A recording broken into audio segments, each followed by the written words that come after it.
diventato Roosevelt.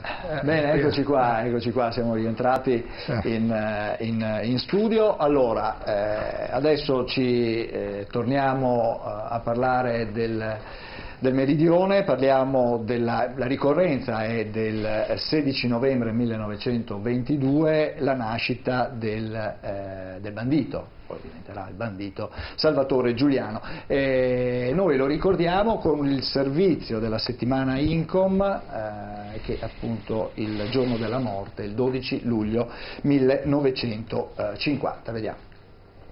Viterbo. Quello con le stampelle è Giuseppe Cuccinella, uno dei luogotenenti di Giuliano. Debbono rispondere in corte di assise dell'eccidio di Portella della Ginestra, i congiunti dei 7 caduti di quel maggio 47. Magistrati di sicura esperienza, Guarnera e pubblico ministero. Sua Eccellenza D'Agostino è presidente. In questo palazzo si stanno udendo gravi rivelazioni, ma la voce del maggiore imputato, del primo iscritto a ruolo, non si udrà. Giuliano non comparirà in questa gabbia accanto a Terranova, Gallio, Sapienza. Palermo. Dall'agosto 49 il comando Forze Repressione Banditismo ha sede nella caserma della Legione Carabinieri. Per 11 mesi sono partite di qui le battute contro Giuliano. Il carabiniere Giuffrida potrebbe raccontarci l'episodio finale.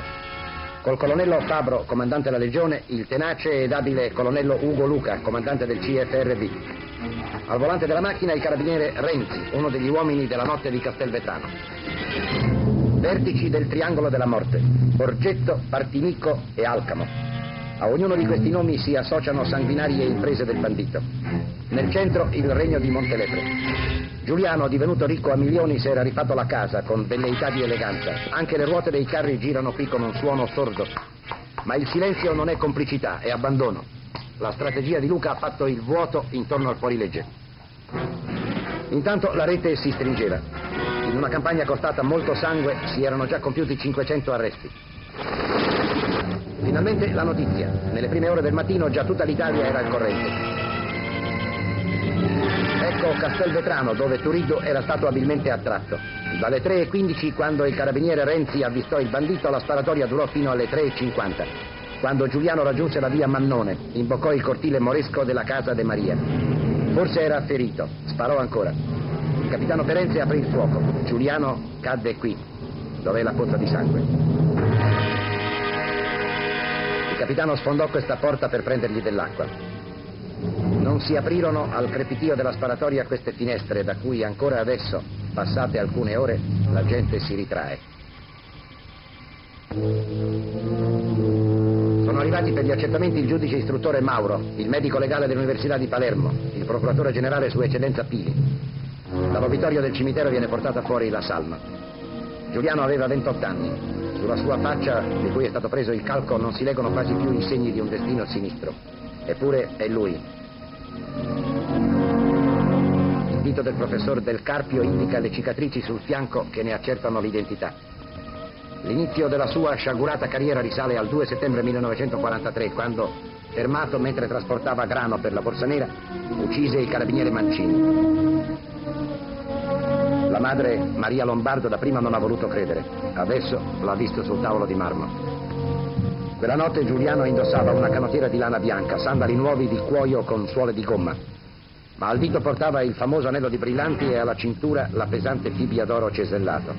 Aveva con sé il proprio arsenale, il binocolo che puntò sulle vittime, le armi con cui commise i circa 300 delitti che gli avevano valso più di 90 mandati di cattura. Tra gli uomini che l'hanno vinto il tenente Friscio, il maresciallo maggiore Calandra, i marescialli Castellucci e Serraio, il carabiniere Daidone. Oggi ascoltano nell'antica cappella della caserma una funzione di suffragio per i caduti della battaglia. 80 nomi incisi sulla lana.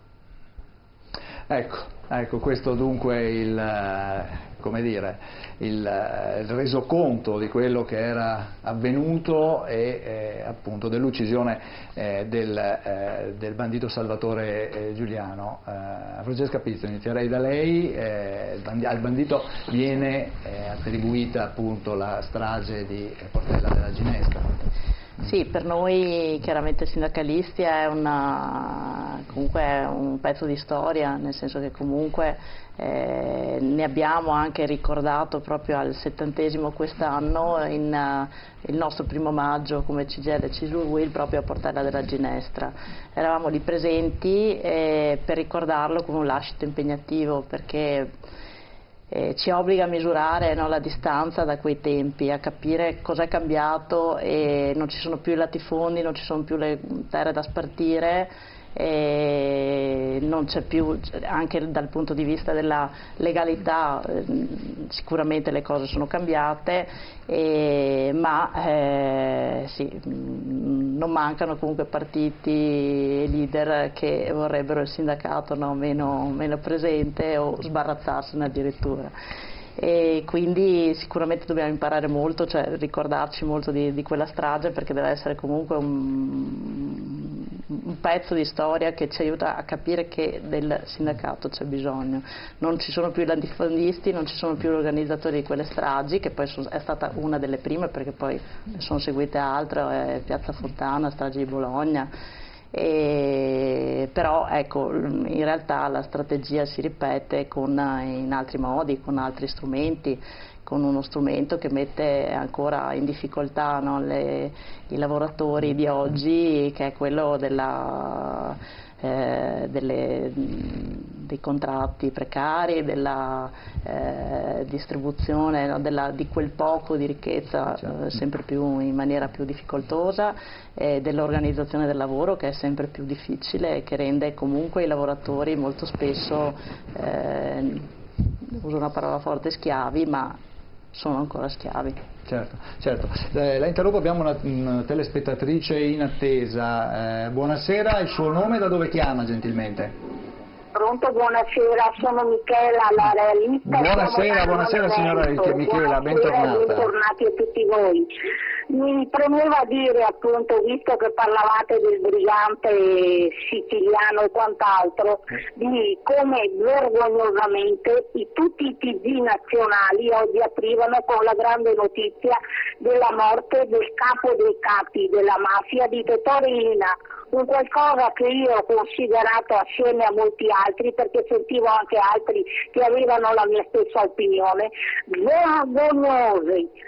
Un qualcosa di vergognoso sentire tutti i notiziari nazionali, delle 3 grandi reti nazionali, che hanno aperto tutti con la grande morte di questo mafioso che, se non erro, aveva nella guardia decine e decine di morti, ammazzati e quant'altro.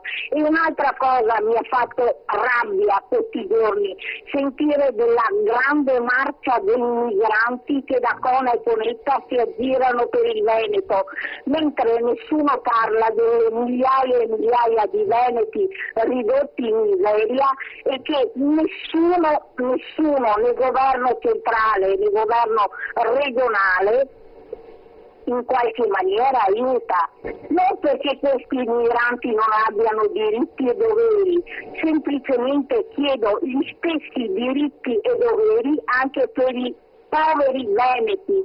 Se qualcuno lì mi dà qualche risposta, vi ringrazio. Grazie alla signora Michela, che ha introdotto un altro tema. Lavorato. La signora Michela diceva hanno aperto tutti con la notizia, ma insomma era... La notizia era, tra virgolette, importante, per cui è evidente che aprivano. Credo che la signora sia rimasta così un po' perplessa del fatto che magari da qualche parte invece abbiamo visto che sui mezzi di comunicazione come abbiamo adesso, internet, Facebook, qualche altro, c'era stato invece qualcuno che stupidamente ha elogiato la figura, no, poi è stata rimossa qualche minuto dopo. Quindi queste sono invece le cose che non dovrebbero succedere. Ecco, senta, invece per quanto riguarda Giuliano, è mafia o banditismo? Ecco, Giuliano era l'erede di un banditismo che è nato sicuramente dopo l'unità d'Italia, no? Noi sappiamo anche che il banditismo nel sud è stato tra virgolette sovvenzionato in gran parte dallo Stato Pontificio, che vedeva di malocchio l'Unione Italiana, per cui i banditi ci sono sempre stati e ben remunerati. Poi col tempo, con gli anni, si sono un po' evoluti, quindi magari non avevano più le risorse dello Stato Pontificio e molte volte dovevano reperire risorse e si mettevano al soldo di questo o di qualche potente, di qualche latifondista. Purtroppo la strage è stata di operai, di lavoratori, di contadini che non avevano solo il torto, che volevano lavorare, dovevano rispettare i loro diritti.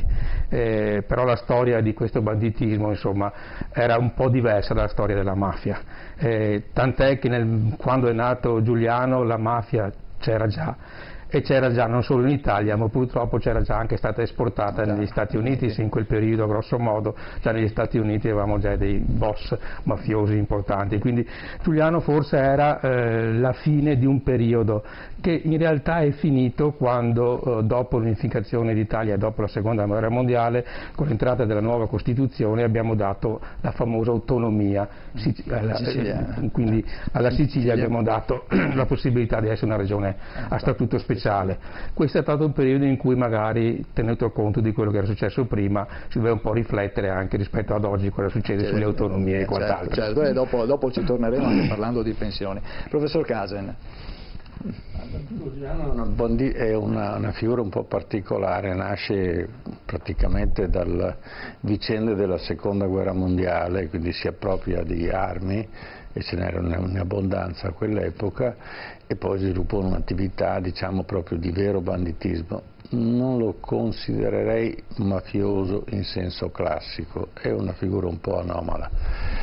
Viene però utilizzato dal bandito giuliano soprattutto nel momento in cui, dopo la Seconda Guerra Mondiale, nasce la famosa Guerra Fredda, e quindi il bandito giuliano viene utilizzato contro un movimento che stava sviluppandosi molto bene in Sicilia, che era il Partito Comunista, perché la Sicilia chiaramente usciva da una situazione terribile, ma non tanto determinata dalla guerra quanto determinata da una situazione socio-economica da sempre portata alle estreme conseguenze.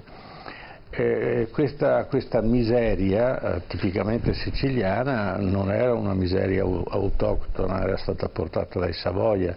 I Savoia portarono la miseria nel sud.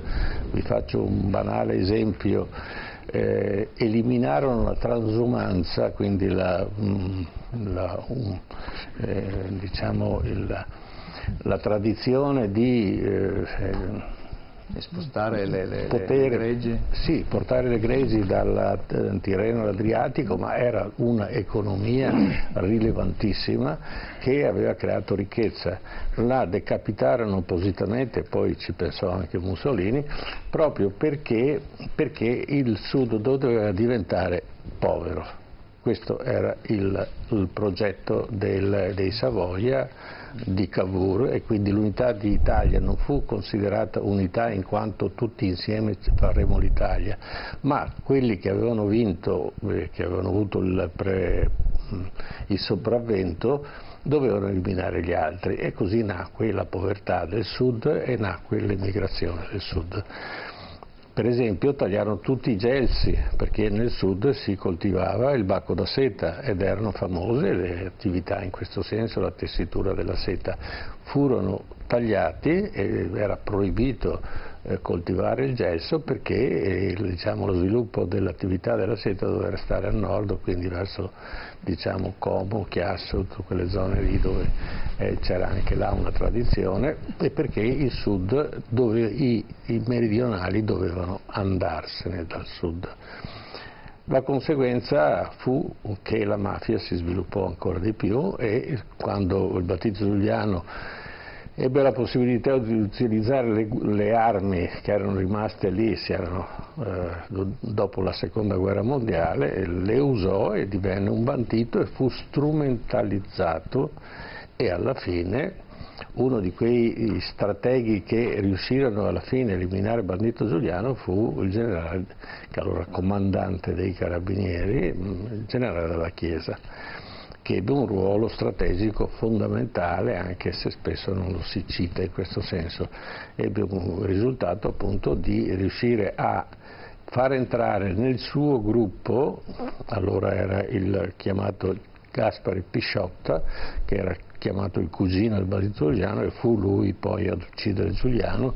Poi fu messa in scena quello che abbiamo visto, che è una sceneggiata, non c'è niente di storico, perché il bandito Giuliano fu messo lì e le ferite non corrispondevano alle traiettorie che poi erano state sparate contro il bandito Giuliano, che era stato ucciso nella sua stanza e poi portato fuori. E di mezzo appunto questa era la strategia quindi chi di mafia colpisce, di mafia perisce, poveretto il buon generale della Chiesa. Abbiamo un altro telespettatore in attesa, il signor Domenico. Buonasera signor Domenico, lei chiama da dove? Io chiamo da Udine. Prego, cosa vuol dire? Niente, io non so chi sono lì signori a parlare di Giuliano, su quale argomento stanno praticamente parlando di Giuliano, quando forse non hanno studiato la vera storia di Giuliano. Quella che dicono, che hanno detto fino adesso i signori, tra l'altro hanno messo il nome della mafia con Giuliano, con Dalla Chiesa, hanno fatto una storia che praticamente avete fatto soltanto un purpurì, non c'entra niente la mafia, non c'entra niente Giuliano, non c'entra niente Dalla Chiesa, sono tre cose completamente diverse. Quello che avete detto voi fino adesso è la storia che hanno scritto i vincitori, non sicuramente quella che effettivamente è stata, perché il banditismo che voi conoscete, che voi state dicendo, non c'entra niente con la storia di Giuliano. Okay? La storia di Giuliano è completamente diversa ed è seguita anche dal movimento e dall'esercito dell'Elis, di cui Giuliano ha fatto parte, okay? E di cui ancora ci sono persone che sono morte trucidate. Quindi non offendete, soprattutto non mettete in mezzo il discorso dell'autonomia siciliana che ci avete dato o avete fatto l'autonomia. Il nostro è stato uno statuto patteggiato con lo Stato italiano. Se adesso quelli che sono adesso non hanno saputo sfruttare questo statuto, non c'entra che lo statuto non serve più. Lo statuto è una cosa bella e purtroppo non è mai stato attuato. Perché se voi andate a leggere quello che è scritto nello Statuto siciliano, forse di quello che parla la Lega adesso, dopo 40 anni o 50 anni, è già stato scritto da Finocchiaro Aprile. È stato uno statuto all'avanguardia per quel momento e se era sfruttato sicuramente oggi la Sicilia non era dove è adesso. Questo ve lo dico con tutti i crismi della situazione. Giuliano è stato strumentalizzato, come è stato ben detto, ma non lo mettete in mezzo a tutti i casini che sono successi. Bravo il generale della Chiesa, che per noi è stato un simbolo ed è stato colui che effettivamente poteva risolvere, sicuramente schiacciare via la mafia, come la chiamate, perché per me è delinquenza, e soprattutto oggi che hanno tutti voi giornalisti, avete dedicato le prime pagine a un delinquente, a uno che ci ha rovinato la vita, a uno che ha assassinato un sacco di persone, e voi oggi avete fatto il coccodrillo a Totò Riina. I giornalisti si devono tutti vergognare,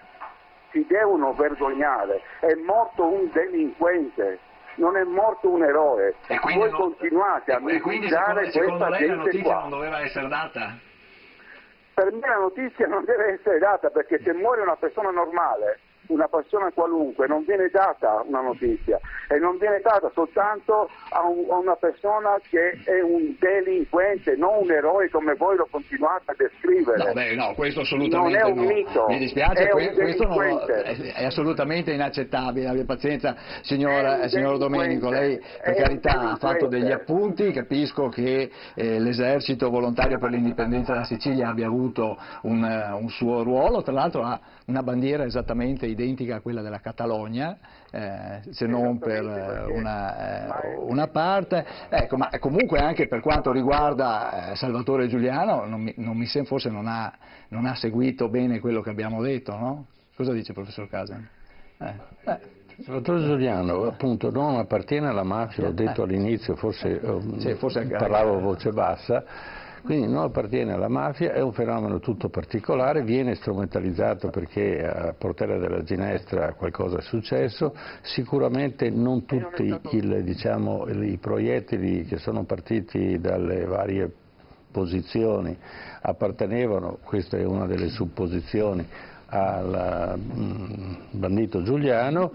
Vi dirò di più, che a quell'epoca i bambini giocavano al bandito Giuliano. Ecco, negli anni 40 si correva, si diceva faccio io, e si litigava chi voleva fare il bandito Giuliano. Quindi l'immagine dell'epoca non era un'immagine negativa del bandito Giuliano, era un'immagine positiva. Ecco, che questi fenomeni fossero tipicamente siciliani, facessero parte di quella miseria che i nostri Savoia ci hanno lasciato nel meridione, appartiene anche a un altro fatto, i frati di Mazzarino. Allora, negli anni 50 c'era un convento di frati francescani, i francescani sono famosi per avere un certo tipo di fantasia, no? E giravano per le case e facevano estorsioni. E furono arrestati e poi finì tutto a tarallucci e vino, perché dietro ai frati francescani, che erano 4, in realtà c'era un'organizzazione abbastanza importante che naturalmente era un'organizzazione religiosa, e quindi questo dà il senso che a quell'epoca, quindi parliamo degli anni 50, certi fenomeni erano tipicamente siciliani, ma nascevano dalla miseria, dalla povertà. E la povertà che l'Unità d'Italia ha determinato nella Sicilia. La Sicilia era una delle regioni più ricche.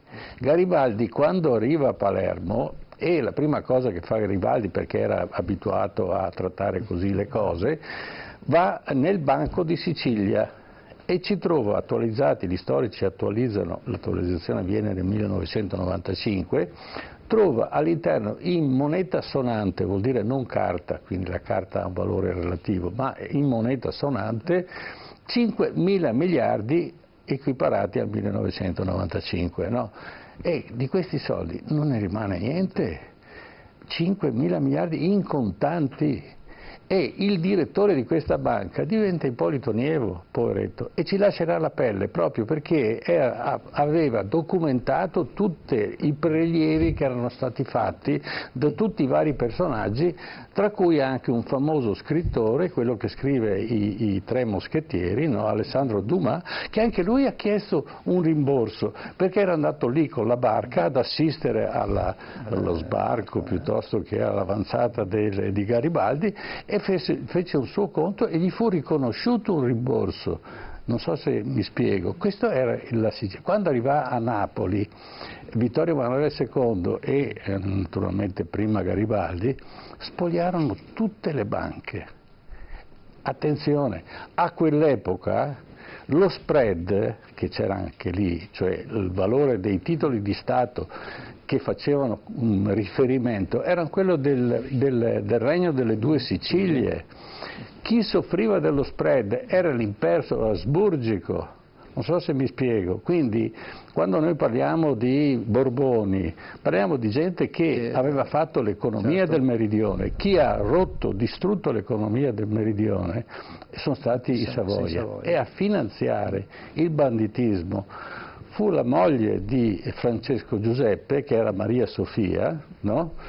Che per tutta la vita spese tutti i denari che c'era portata dietro quando scappò da Napoli per vendicarsi di quello che i Savoia avevano fatto. Tant'è vero che c'è documentazione che il famoso Bresci, che era l'anarchico che sparò al re d'Italia e lo uccise, era stato finanziato, il viaggio dagli Stati Uniti fino a Londra, documentato, è stato finanziato da Maria Sofia. Certo. Bonile, vuole aggiungere qualcosa sul discorso di Salvatore Giuliano? Allora, a me sembra che il professor Casen abbia fatto una descrizione molto attenta e precisa e storiografica, quindi non sono totalmente d'accordo con quanto detto dal telespettatore.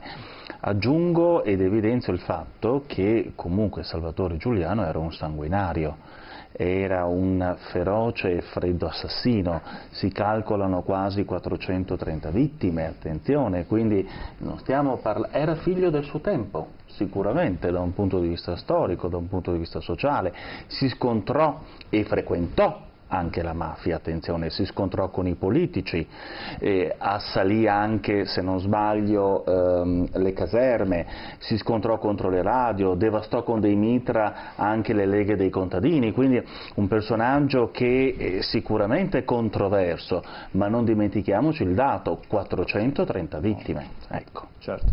Dalla Zuanna, chiudiamo con lei questo giro. Che forse come si chiama, l'affresco che è stato fatto sull'unità d'Italia forse andrebbe un attimo anche completato, cioè nel senso che è vero che i Savoia hanno preso il Meridione con una logica di conquista, però è anche vero che il Meridione partiva era in alcune condizioni sociali era estremamente indietro, e lo si è visto anche dopo, perché se appunto nelle elezioni del 46 il Partito Comunista in Sicilia assieme ai socialisti ha preso il 30%, era anche perché c'era una situazione ancora di latifondo, di bracciantato eccetera, che era ben precedente al discorso di Savoia, cioè quella era la cosa. Se voi avete leggete Il Gattopardo, capite come funzionava, insomma, c'erano alcuni signorotti che avevano sì soldi nel Banco di Sicilia, ma non erano certi contadini che avevano i soldi là, ecco, quindi era una situazione molto più complicata di quella che è stata descritta. E bisogna dire poi che Giuliano, a un certo punto, quello che è interessante, se vogliamo, della sua storia è come si è incrociato appunto con la storia d'Italia, con la storia politica, con la storia appunto dell'indipendentismo siciliano, e poi con la strumentalizzazione che ha avuto e a cui lui ha partecipato consciamente, perché non era uno stupido tutt'altro, no? Anche di attacco contro il sindacato e contro la Lega comunista e socialista dell'epoca, insomma, quindi credo che vada inquadrato storiograficamente in modo completo, e poi insomma io credo che su queste cose qua bisogna cominciare, anche se non è facile, perché sembra che è passato tanto tempo, ma in realtà per la storia 60 anni quanto è che è passato non sono poi tanti, sono ancora ferite aperte, sono ancora vivi i figli di quelli che sono morti là, quindi voglio dire, non è facile fare storie su queste cose, però bisogna cominciare anche a farle e farla bene, anche perché questo ci può aiutare anche a non ripetere gli errori del passato magari. Certo, però io vorrei aggiungere una cosa, le deportazioni dei meridionali, e parliamo che abbiamo contezza almeno di 42.000, li fece di Savoia, cioè facciamo l'unità d'Italia e io deporto una parte degli italiani nelle fortezze delle Alpi e li faccio morire di fame, e quando scappano si rifugiano in Veneto perché ci sono gli austro-ungarici che li salvano. Cioè, questa è la situazione. Quando c'era il progetto di deportare, vuol dire caricare sulle navi le persone e deportarle in Sud America, che non è migrazione, oppure deportarle in Malesia, questo era il progetto del governo Cavour, insomma è palese che c'è un razzismo di fondo tra il nord e il sud, e al sud hanno trovato denaro. I Savoia erano sull'orlo del fallimento. Sì, ma non è che, scusi, in Savoia non è che Vittorio Emanuele II non ha fatto una battaglia per fare l'unità d'Italia, non so se mi spiego, cioè raccontatemene una, perché quando Napoleone III è venuto in Italia a fare la seconda guerra di indipendenza, il signor Vittorio Emanuele II era a caccia. E quando Cavour disse va perlomeno a ringraziarlo, lo faccio in breve, no? Disse ma non è la mia altezza, quello è un parvenu, io invece sono la dinastia più vecchia d'Europa e quindi non mi abbasso a questi livelli. Questo ha chiuso la guerra, doveva arrivare fino in Veneto, ha chiuso la guerra e è tornato a casa, questo e altri motivi. Scusate, questa descrizione dell'unità d'Italia, scusi se lo dico, spaventa. No, non mi trova d'accordo. Non mi trova d'accordo perché in quel periodo ci sono state migliaia e migliaia di persone che ci hanno creduto, che hanno sofferto, che sono stati, perché la cosa successiva è quella di dire che il Veneto con l'Austria stava benissimo e i Savoia sono venuti. No, voglio dire che questo alla fine, non è così che diversi. funzionano le cose, non era così. Sì. C'era il Piemonte che era uno Stato che aveva fatto alcuni discorsi di sviluppo, eccetera, c'erano intere classi all'interno di tutti gli Stati italiani che puntavano all'unità d'Italia, e questa alla fine è stata storicamente l'esito conclusivo. Poi è chiaro che queste cose qua si innestano sempre con la grande politica internazionale, gli inglesi che hanno aiutato a fare la spedizione dei 1000 e tutte queste cose qua, l'Inghilterra contro la Francia, eccetera. Però ridurre l'unità d'Italia a una conquista dei Savoia perché avevano i debiti e dovevano pagare i debiti, mi scusi, è una cosa che non fa, che è un insulto anche alle persone che a questa cosa hanno creduto, ci hanno lavorato e poi hanno anche, e dopo l'hanno anche costruita. Scusate, vorrei correggere, io non ho detto che hanno fatto l'unità d'Italia per pagarsi, per chiudere i debiti che avevano fatto. I Savoia era sull'orlo del fallimento, e i soldi che hanno trovato nel meridione, e in meridione c'erano soldi e tanti anche, non solo. Sì, che non erano dei contadini, però erano dei ricconi che possedevano metà Sicilia, come Tommaso di Lampedusa. Ma come no? Era così. Quindi non descriviamo la Sicilia come se fosse una specie di Eden, che sono arrivati i Savoia, è nata la mafia, è nato tutto. Non era così. L'abolizione della storia dice questo, dopodiché raccontiamo quello che vogliamo. Dobbiamo andare anche. Il fatto che hanno distrutto l'economia, che era quella dei poveri, quindi la transumanza, erano milioni di pecore e lì c'era un'economia positiva per la gente. Il fatto di abbattere gli alberi per evitare che, il fatto di avere abolito l'enfiteusi, cioè io possiedo questo terreno, questo valeva nel sud, e peraltro non c'entravano assolutamente i Borboni perché era una tradizione medievale, fin tanto che io tengo questa terra che non è mia, però se la coltivo ho diritto di continuare a coltivarla, se l'abbandono la perdo. Questa era l'enfiteusi ed era positiva, e questo fu vietato. Se noi guardiamo statisticamente l'inizio dell'emigrazione del sud, incomincia dopo l'unità d'Italia, come incomincia dopo l'unità d'Italia l'emigrazione dei veneti. Perché chi ha fatto l'unità d'Italia e che ne ha avuto vantaggio, questa è la cosa fondamentale, è Piemonte, Lombardia e Liguria. Dopo la dichiarazione dell'unità d'Italia non si chiamava Regno d'Italia, si chiamava Regno di Sardegna, e fino a che non è morto Vittorio Emanuele II si continuava a chiamare Regno di Sardegna. Scusate se questo non è. Poi che ci sia stata della gente che si è immolata per un ideale, come è stato Ippolito Nievo, come sono stati molti altri, come forse è stato anche Garibaldi, io ho grossi dubbi, perché non aveva il carattere che viene descritto in certi atteggiamenti. Questo è vero, la gente era entusiasta, voleva l'unità d'Italia perché in quel momento il movimento irredentista era fondamentale e poteva portare dei vantaggi. Il problema è come è stata fatta l'unità d'Italia, e la stiamo pagando ancora oggi. L'unità d'Italia non fatta per gli italiani, e la bestemmia più grande che è stata detta: fatta l'Italia, facciamo gli italiani, come se quelli che vivevano sul territorio italiano fossero dei mentecatti. Allora facciamo l'italiano. Ci pensò Mussolini poi a omologare l'italiano, faccio l'italiano, e ci fu la riforma gentile, quindi io dalla scuola tiro fuori l'italiano che voglio io. Anche questo è tutto da discutere, ma faremo una trasmissione su questa cosa periodicamente, ogni volta sulla questione dell'unità d'Italia ci sono sempre che ci siano delle persone, dei dibattiti, ci siano state delle persone che hanno si sono dedicate all'unità d'Italia e anche positivamente, però il risultato, chi poi ha preso in mano tutto, ed è stata come la resistenza nell'ultima guerra mondiale, la resistenza ha portato un certo tipo di Italia, poi chi ha preso in mano le redine dell'Italia non ha tradito la resistenza, questo è chiaro, era successo. Ovviamente non sono d'accordo, ma andiamo avanti adesso con la Dalla trasmissione. Aduana è una promessa, organizziamo gli storici, gente che c'ha la non serve l'ultima parola.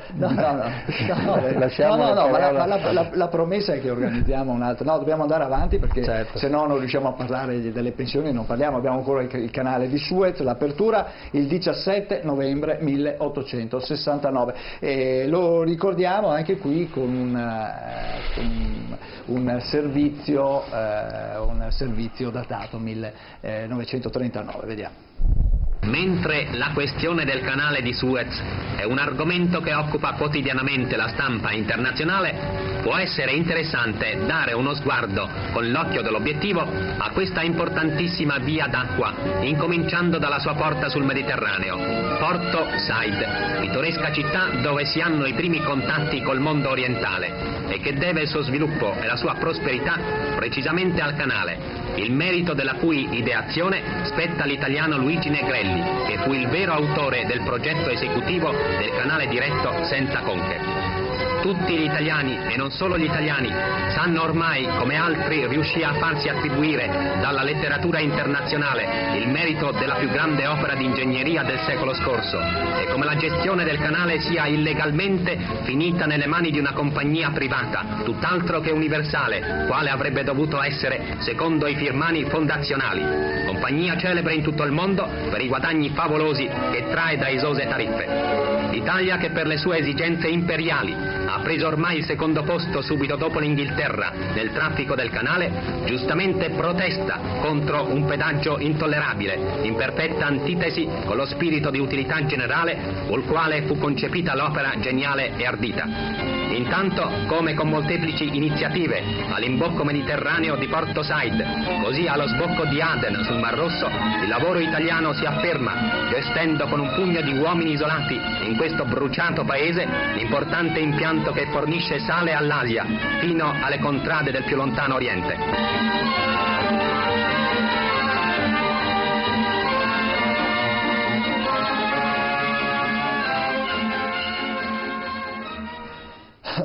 Questo era il servizio del giornale Luce del 25 gennaio 1939, ma l'abbiamo utilizzato per ricordare quest'opera che insomma, progetto di un italiano, lavorato.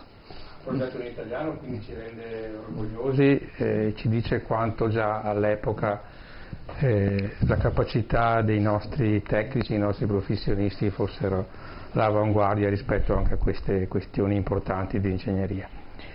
Ci dice anche che il canale di Suez fu emblematica questa apertura, perché già all'epoca il Mediterraneo con questa apertura diventava un fulcro importante delle attività commerciali, poi a noi anche per altre cose, questioni meno nobili, perché quel canale è stato solcato anche da numerose navi militari nei vari anni, però in realtà questo è stato, diciamo così, un'apertura importante che segnava un po' l'unione che aveva l'Europa verso un mondo che era appunto l'Africa, soprattutto l'Africa centrale, in cui si poteva dare delle risposte importanti.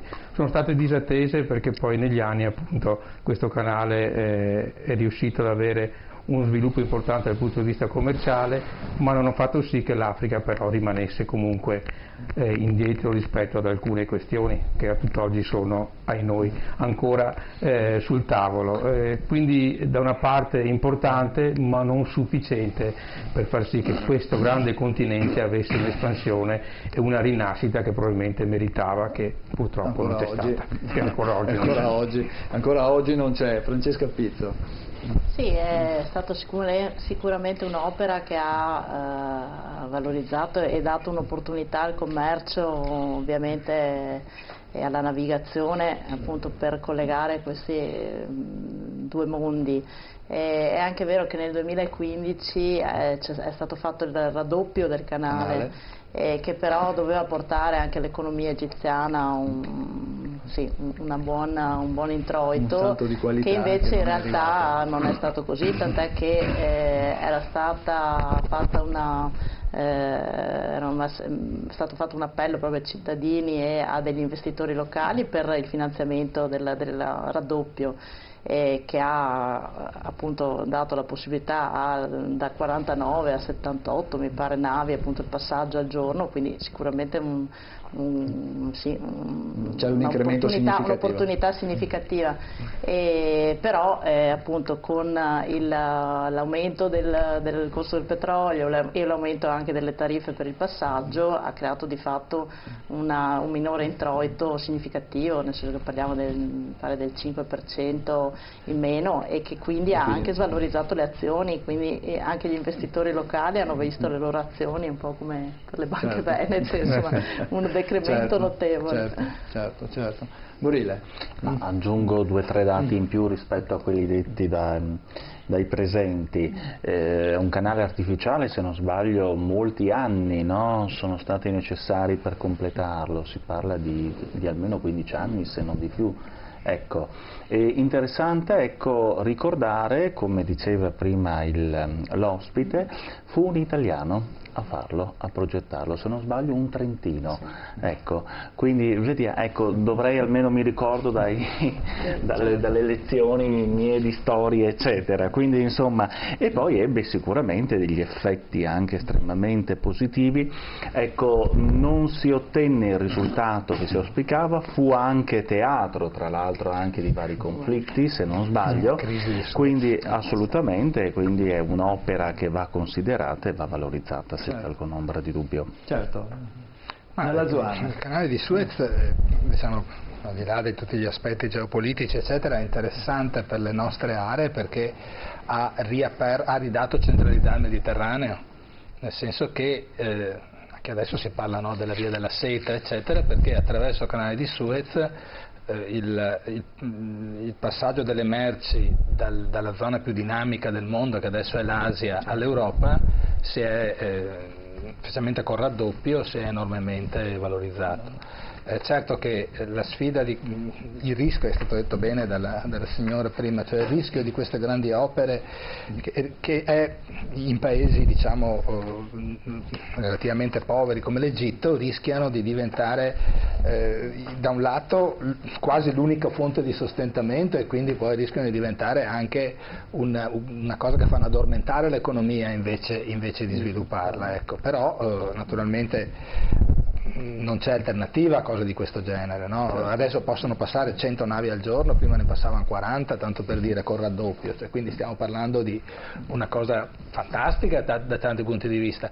È stato detto anche nel servizio, tanto per capire l'importanza anche dell'opera ingegneristica, è stato un canale fatto senza conche, cioè vuol dire che Negrelli è riuscito, no, a lavorare sulle pendenze in modo che non fosse necessario, perché le conche vuol dire che devi fare arrivare la nave, tirare su, avanti e indietro, ecco, quindi pensate una cosa fatta questa a metà dell'Ottocento, quando non esistevano calcolatori, non esisteva niente, no? Cioè, quindi era tutto fatto con gli strumenti di allora, quindi allora è sembrata un'opera veramente, un sogno, insomma, un'opera ciclopica.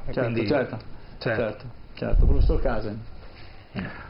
Forse di curioso c'è che quel progetto, non chiaramente quello che è stato eseguito, ma il progetto di fare un canale in quella posizione lo ebbero i veneziani, perché i veneziani dopo la scoperta dell'America capirono che c'era un problema, c'era la necessità di aumentare il traffico delle merci e la via della seta, non sempre attraverso chiaramente i paesi orientali, ma doveva essere fatto attraverso le navi, e la circumnavigazione dell'Africa era un impedimento a quell'epoca.